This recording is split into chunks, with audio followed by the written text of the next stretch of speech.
Students, जय हिंद। आज हम देखेंगे अवयवों का गुणनखंड, मल्टीप्लिकेशन ऑफ मैट्रिक्स।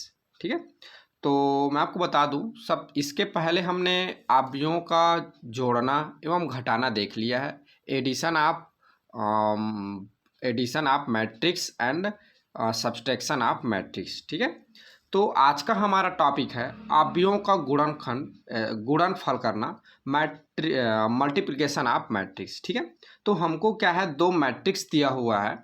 पहला हमारा मैट्रिक्स है ए इक्वल 1, रो में है 1 4 1 2 2 3 3 3 1। ठीक है, दूसरा मैट्रिक्स हमने लिया है बी, रो में है 2 3 1 1 2 2 1 1 3। और आप देख पा रहे हैं, अगर इसकी ऑर्डर की बात किया जाए तो इसकी ऑर्डर 3x3 है ए की, और मैट्रिक्स बी की भी ऑर्डर कितनी है, 3x3 है। यानी यहाँ पर दोनों की जो ऑर्डर है क्या है, सेम है। ठीक है, चलिए अब हमको क्या करना है, जो मैट्रिक्स ए है और मैट्रिक्स बी है, इन दोनों मैट्रिक्स का हमें क्या करना है, मल्टीप्लाई करना है। ठीक है ना, तो देखिए आपको पता होगा कि कोई भी जो मल्टीप्लाई होता है, गुणा होता है, उसको हम क्या करते हैं, छोटा सा बिंदु के रूप में या तो ऐसे क्रॉस करके हम इसको दर्शाते हैं। ठीक है ना, तो यहाँ पे मैंने बिंदु के रूप में, डॉट के रूप में यहाँ पे दर्शाया हूँ। तो ए डॉट बी माने ए का गुणा करना है बी के साथ। तो देखिए ए का गुणा करना है बी के साथ, तो हमने इसको तो ए और बी को लिख लिया। अब उसके एलिमेंट्स है, मैट्रिक्स है, उसको भी लिख लेंगे। देखिए इसको किस तरह से लिखेंगे, तो ये हो जाएगा पहले ए मैट्रिक्स है 1 4 1 2 2 3 3 3 1 इंटू दूसरा हमारा मैट्रिक्स है 2 3 1 1 2 2 1 1 3। ठीक है, अब इन दोनों का हमें क्या करना है, मल्टीप्लाई करना है। तो इसके पहले हम थोड़ा सा समझ लेते हैं। आपको पता है कि माने लेफ्ट साइड से राइट साइड जितने एलिमेंट लिखे रहते हैं, इसको हम लोग बोलते हैं रो। जैसे कि ये रो 1 होगा, ये रो 2 होगा और ये वाला रो 3 होगा। ठीक है, जो सीधा जो ऊर्ध्वाधर लाइन पे जो एलिमेंट रहते हैं उसको हम लोग बोलते हैं कॉलम।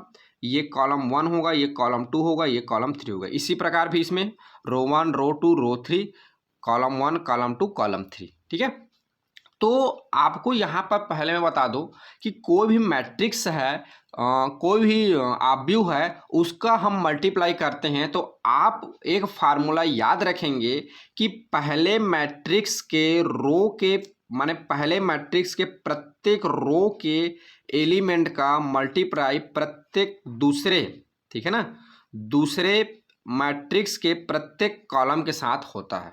ठीक है, मैंने क्या बोला, मैं अपनी बात को पुनः दोहराता हूं। पहले जो मैट्रिक्स है उसके प्रत्येक रो का मल्टीप्लाई दूसरे मैट्रिक्स के प्रत्येक कॉलम के साथ होता है।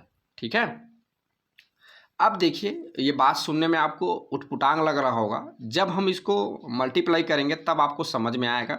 इसको हम शॉर्ट में ऐसा याद रख सकते हैं कि रो का जो मल्टीप्लाई है कॉलम के साथ होता है। ठीक है, आप इस बात को याद रखेंगे कि रो का मल्टीप्लाई कॉलम के साथ होता है, माने पहले मैट्रिक्स के रो का मल्टीप्लाई दूसरे मैट्रिक्स के कॉलम के साथ होता है। इस बात को आप याद रखेंगे। ठीक है ना, अब देखिए कैसे होता है, मैं कैसे मल्टीप्लाई कर रहा हूं, इसको आप ध्यान से समझेंगे।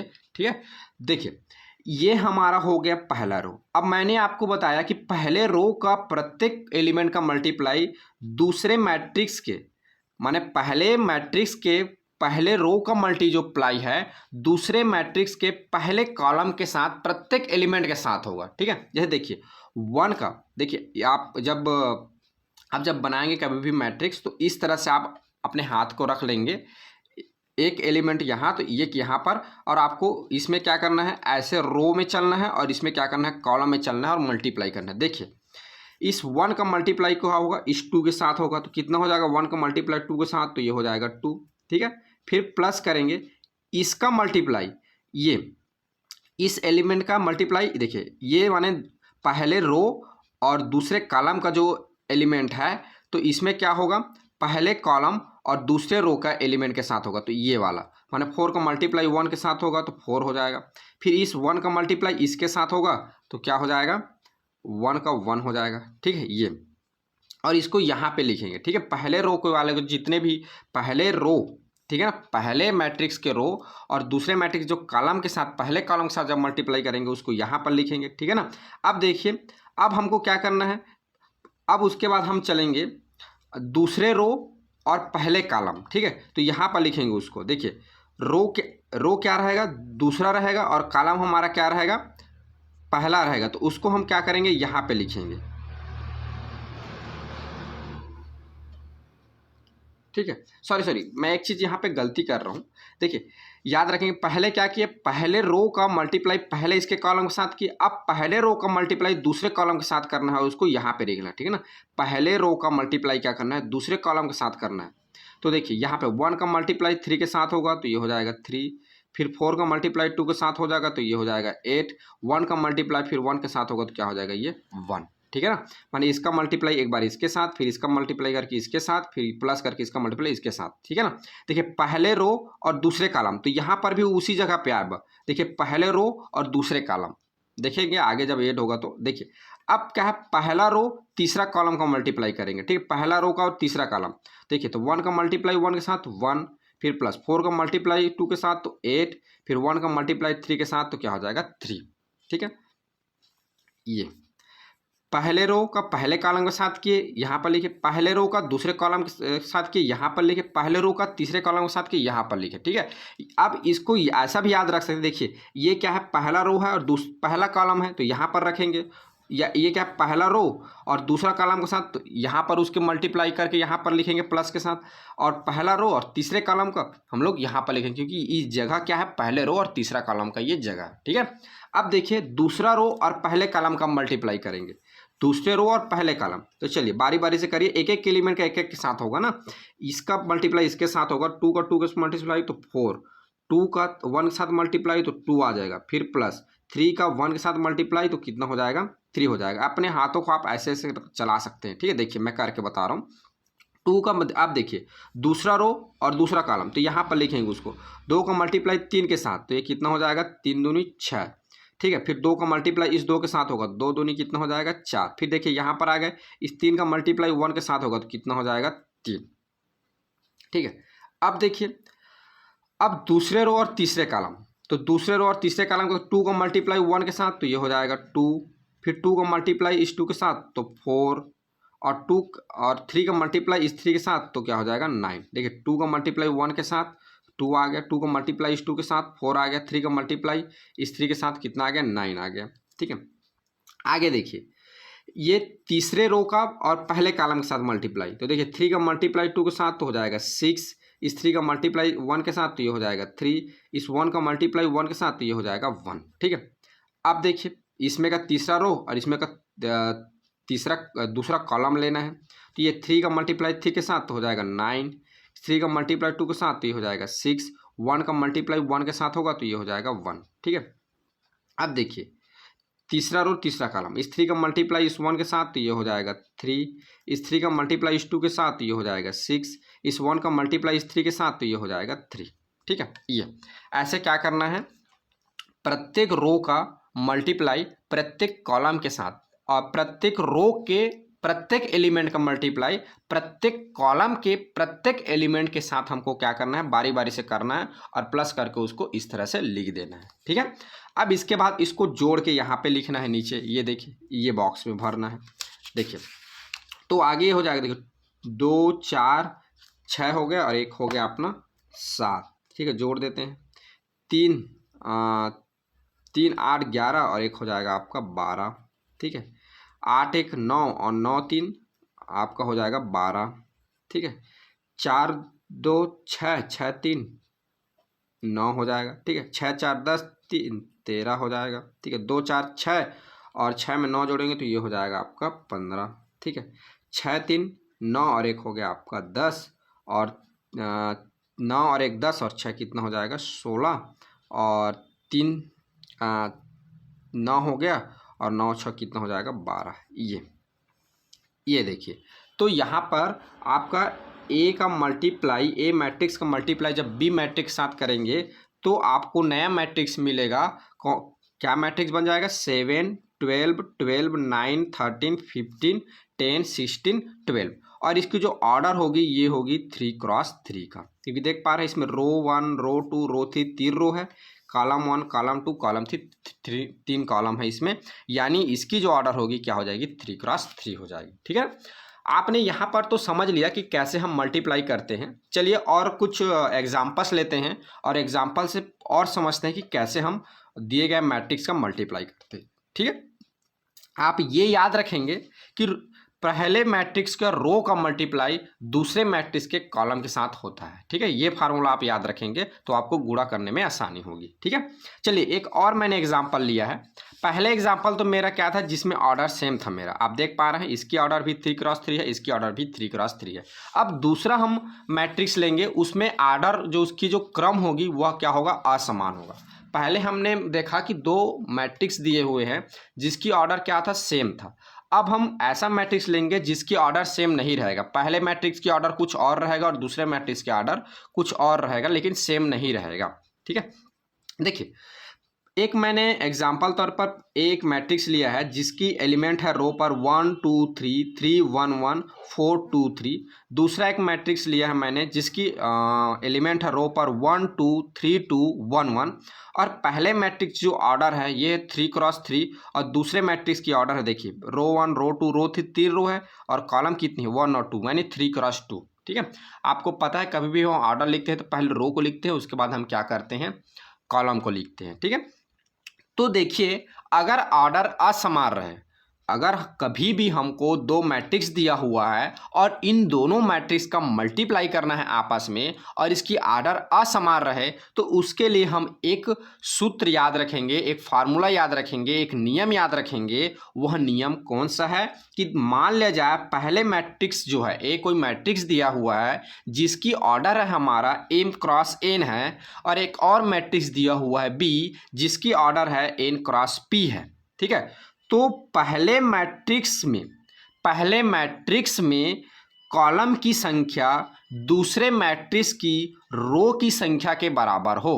मैं क्या बोल रहा हूं, पहले मैट्रिक्स देखिए ये रो होगा, ये कॉलम होगा, ये रो होगा, ये कॉलम होगा। ठीक है, तो पहले मैट्रिक्स में ये कॉलम है, पहले मैट्रिक्स में कॉलम की संख्या दूसरे मैट्रिक्स में रो की संख्या के बराबर हो, तभी क्या होगा, दो दिए गए मैट्रिक्स का मल्टीप्लाई होगा।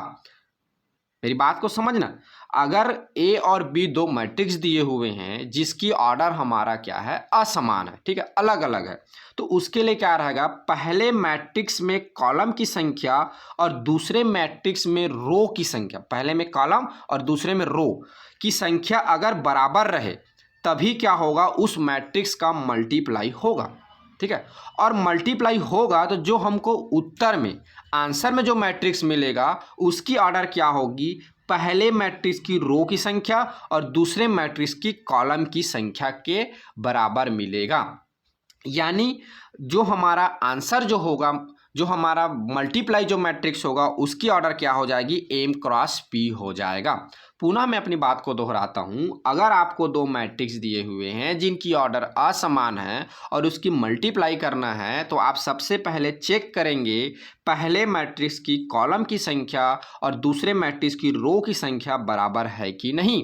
अगर बराबर है तो मल्टीप्लाई होगा, और मल्टीप्लाई होने के बाद जो हमारा आंसर जो मैट्रिक्स मिलेगा वो क्या मिलेगा, पहले मैट्रिक्स की रो की संख्या और दूसरे मैट्रिक्स की कॉलम की संख्या के गुणा के बराबर मिलेगा या क्रॉस के बराबर मिलेगा। ठीक है ना, तो यहाँ से आप बात समझ में आ गया होगा, बड़ी आसानी से इन छोटे छोटे शब्द में आप समझ गए होंगे। ठीक है ना, अब चलिए इसी को जो हमारा जो ये मैट्रिक्स है, ये एग्जाम्पल्स जो लिए हों, इस एग्जाम्पल का हम मल्टीप्लाई करते हैं। ठीक है ना, देखिए इसको मैंने यहाँ पे लिख लिया है, अब हम इसका क्या करेंगे, मल्टीप्लाई करेंगे। ठीक है, देखिए ए मैट्रिक्स का मल्टीप्लाई किसके साथ करेंगे, बी के साथ करेंगे। ठीक है ना, तो उसके मैंने यहाँ पे लिखा हुआ है, ए हमारा मैट्रिक्स है 1 2 3 3 1 1 4 2 3 जिसकी ऑर्डर है 3×3। इसका हमें मल्टीप्लाई करना है 1 2 3 2 1 1 3×2 ऑर्डर मैट्रिक्स के साथ। ठीक है, तो देखिए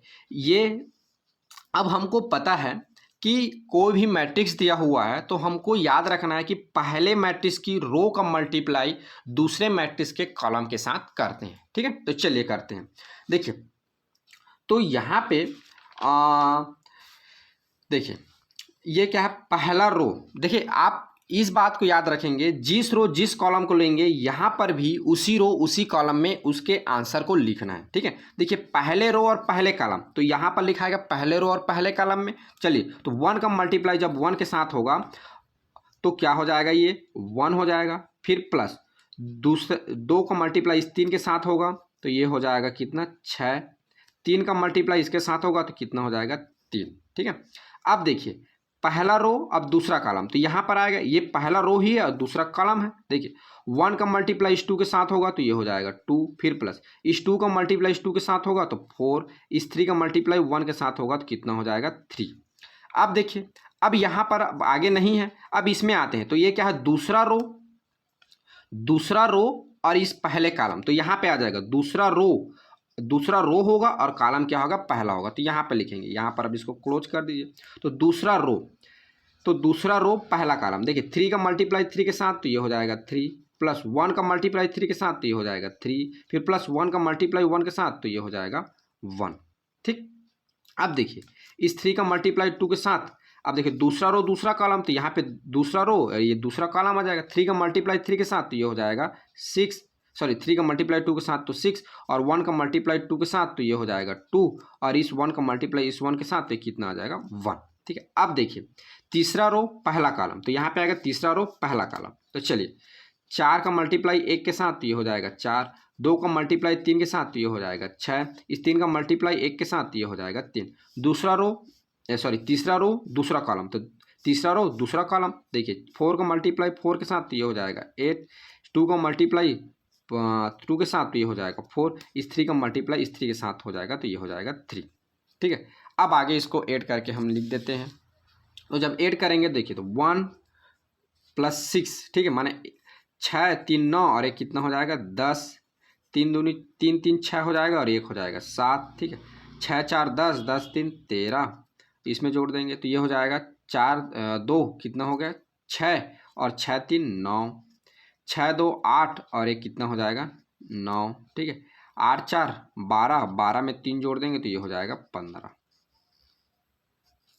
ठीक है, यानी आप देख पा रहे हैं जो ए और बी, ठीक है, ए मैट्रिक्स का बी मैट्रिक्स के साथ जब मल्टीप्लाई कर रहे हैं तो हमारा नया मैट्रिक्स बन रहा है 10 9 7 9 13 15। और अगर इसके आर्डर की बात करो देखिए तो क्या होगा, पहला रो दूसरा रो तीसरा रो, यानी रो कितना है 3 है और कॉलम कितनी, पहला दूसरा, कितना कॉलम है 2 कॉलम है। ठीक है, आप देख पा रहे हैं, आप भली भांति से यहाँ पे समझ गए होंगे। देखिए मैंने आपको अभी बताया हुआ था, आपको एक फार्मूला बताया हुआ था, क्या, ये देखिए अगर दो मैट्रिक्स दिए हुए हैं और इसकी ऑर्डर असमान है तो पहले मैट्रिक्स की कॉलम की संख्या और दूसरे मैट्रिक्स की रो की संख्या, तो यहाँ पर देखिए पहले मैट्रिक्स की ऑर्डर है 3x3, दूसरे मैट्रिक्स की ऑर्डर है 3x2। ठीक है, तो पहले मैट्रिक्स की रो देखिए, सॉरी कॉलम देखिए, पहले मैट्रिक्स में कॉलम कितना है 3 है और दूसरे मैट्रिक्स में रो कितना है 3 है। देखिए यहाँ पर देखिए पहले मैट्रिक्स में कॉलम देखिए 3 है और दूसरे मैट्रिक्स में रो कितना है 3 है। और आपने फार्मूला में यही देखा हुआ था कि पहले मैट्रिक्स की कॉलम की संख्या और दूसरे मैट्रिक्स की क्या होगी, रो की संख्या। ठीक है, दूसरे मैट्रिक्स की रो की संख्या, अगर ये दोनों बराबर हैं तभी क्या होगा, मल्टीप्लाई हो पाएगा। तो यहाँ पे आप देख पा रहे हैं 3 3 दोनों क्या है, बराबर है, तो मल्टीप्लाई ये होगा। ठीक है, मल्टीप्लाई होने के बाद अगर जो हमारा आंसर मैट्रिक्स है, वो क्या होगा, पहले मैट्रिक्स की रो की संख्या दूसरे मैट्रिक्स की कॉलम की संख्या बराबर होगी। देखिए तो हमारा जो मेन मैट्रिक्स है, पहले मैट्रिक्स में रो की संख्या 3, तो हमारा आंसर मैट्रिक्स में भी रो की संख्या कितनी आ रही है, 3। ठीक है, दूसरा देखिए दूसरे मैट्रिक्स में कॉलम की संख्या 3, तो हमारा आंसर मैट्रिक्स में भी कॉलम की संख्या कितनी आ रही है, 3 आ रही है। यानी इस रूल को क्या करेगा, हमेशा हम फॉलो करेंगे और इस रूल को हमेशा मल्टीप्लाई फॉलो करेगा। ठीक है, क्या रूल देखा कि अगर दो हमको मैट्रिक्स दिए हुए हैं, उसकी ऑर्डर असमान है, तो पहले मैट्रिक्स की कॉलम की संख्या दूसरे मैट्रिक्स की रो की संख्या के बराबर है तो मल्टीप्लाई होगा। दूसरा, पहले मैट्रिक्स की रो की संख्या और दूसरे मैट्रिक्स की कॉलम की संख्या के बराबर ही क्या होगा, जो हमारा आंसर मैट्रिक्स है, उत्तर मैट्रिक्स है, उसकी ऑर्डर होगी। तो ये कितनी हो जाएगी, 3x2 होगा। तो इस नियम को आप याद रखेंगे आव्यूहों के गुणनफल में, मल्टीप्लाई में मैट्रिक्स के। ठीक है, चलिए एक और एग्जाम्पल लेते हैं।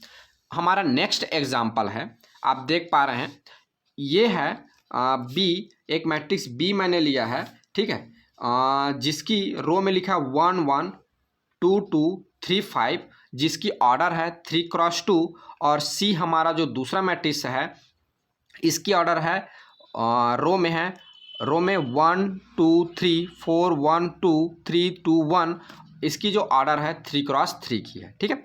तो सबसे पहले आप याद रखेंगे, कभी भी आप मैट्रिक्स का मल्टीप्लाई करते हैं और उसकी ऑर्डर असमान है, तो सबसे पहले आप चेक करेंगे कि पहले मैट्रिक्स की कॉलम की संख्या दूसरे मैट्रिक्स की रो की संख्या बराबर है कि नहीं। अगर बराबर है तो मल्टीप्लाई होगा, बराबर नहीं है तो मल्टीप्लाई नहीं होगा। तो आप देख पा रहे हैं हमारा पहले मैट्रिक्स में कॉलम की संख्या 2 और दूसरे मैट्रिक्स में रो की संख्या 3 है, ठीक है, कॉलम की संख्या 2 और रो की संख्या 3 है, यानी इन दोनों मैट्रिक्स का मल्टीप्लाई नहीं होगा। आपने देखा कि पहले मैट्रिक्स में कॉलम की संख्या और दूसरे मैट्रिक्स में रो की संख्या बराबर है, तभी मल्टीप्लाई होगा। आपने भी मल्टीप्लाई किया।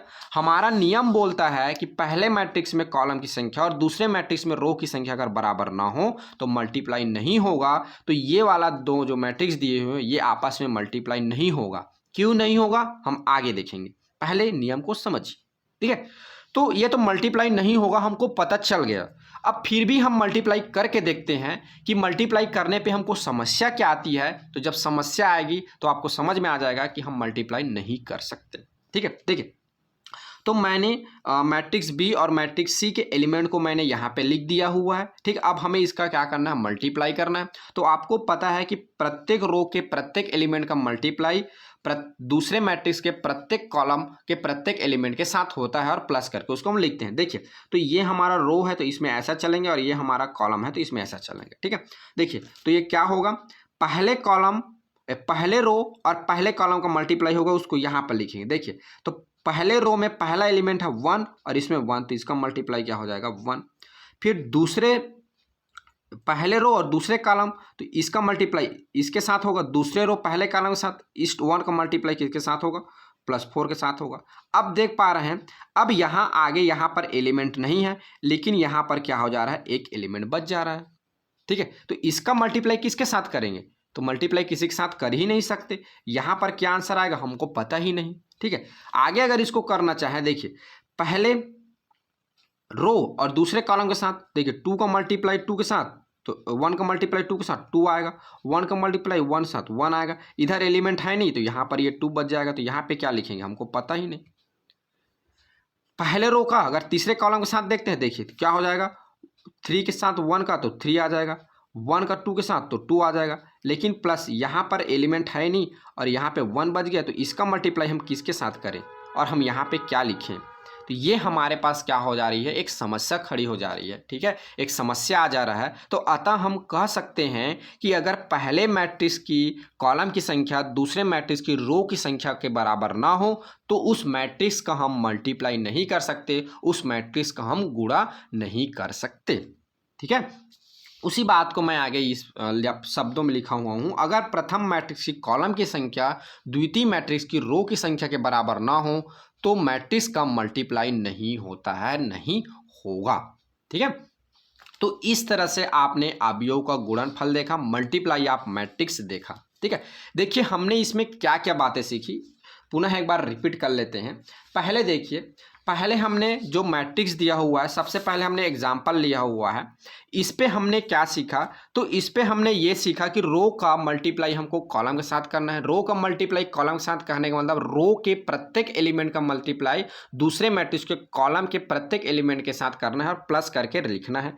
अब बात आती है किसको कहाँ पे लिखेंगे, तो आप याद रखेंगे, अगर पहला रो दूसरा कॉलम है तो यहाँ पर लिखेंगे पहले रो दूसरे कॉलम में। अगर पहला रो पहला कॉलम है तो आप पहले रो पहले कॉलम के स्थान पर लिखेंगे, पहला रो दूसरा कॉलम है तो पहले रो दूसरे कॉलम के स्थान पर लिखेंगे, पहला रो तीसरा कॉलम है तो पहला रो तीसरे कॉलम के स्थान पर लिखेंगे। यानी जिस रो का जिस कॉलम के साथ मल्टीप्लाई करेंगे वही जगह पे उस रो उस कॉलम में हम उसके जो मल्टीप्लाई है उसको प्लस करके लिखेंगे और ऐड करके उसके एलिमेंट को लिखेंगे। जिस रो जिस कॉलम का मल्टीप्लाई करेंगे उसी रो उसी कॉलम के जगह पे उसको हमको रखना है, ठीक है, पहली बात। दूसरी बात हमने देखा कि अगर हमको दो मैट्रिक्स दिए हुए हैं तो पहले मैट्रिक्स में ऑर्डर समान था तो हमारे पास कोई दिक्कत नहीं है। अगर ऑर्डर असमान रहा तब की स्थिति में हम क्या करेंगे, तो पहले मैट्रिक्स में कॉलम की संख्या दूसरे मैट्रिक्स की रो की संख्या के बराबर है तो हमारा मैट्रिक्स का मल्टीप्लाई होगा, अगर बराबर नहीं है तो मल्टीप्लाई नहीं होगा। मल्टीप्लाई होगा तो जो नया जो मैट्रिक्स है उसकी ऑर्डर क्या होगी, तो पहले मैट्रिक्स की रो की संख्या और दूसरे मैट्रिक्स की कॉलम की संख्या के बराबर उसकी ऑर्डर होगा। ठीक है बच्चों, तो ये बात हमने जो हमारा आवृत्तियों का गुणनफल था, ठीक है, मल्टीप्लाई ऑफ मैट्रिक्स था, उसमें हमने ये महत्वपूर्ण कुछ बात हमने सीखा। ठीक है, आप याद रखेंगे। आपको मैं बता दूं, मल्टीप्लाई में त्रुटि ना हो उसके लिए आप अपने हैंड को इस तरह से यूज कर सकते हैं। इसको इधर आगे बढ़ाते जाइएगा, इसको एक एक एलिमेंट इधर आगे बढ़ाते जाइएगा ताकि आपका मल्टीप्लाई गुणा करने में आपको कोई समस्या ना हो। ठीक है बच्चों, आप लोग से रिक्वेस्ट है कि एक बार इसको अच्छे तरीके से देखिए और समझिए, और कुछ और आपके बुक्स में एग्जाम्पल दिए हैं उस एग्जाम्पल को लेकर और इसको प्रैक्टिस करिए ताकि आपसे त्रुटि ना हो। ठीक है बच्चों, तो आज की क्लास में बस इतना ही। मिलते हैं फिर नेक्स्ट क्लास में एक नई जानकारी और एक नए टॉपिक के साथ। आज के लिए बस इतना ही। Thank you, bye.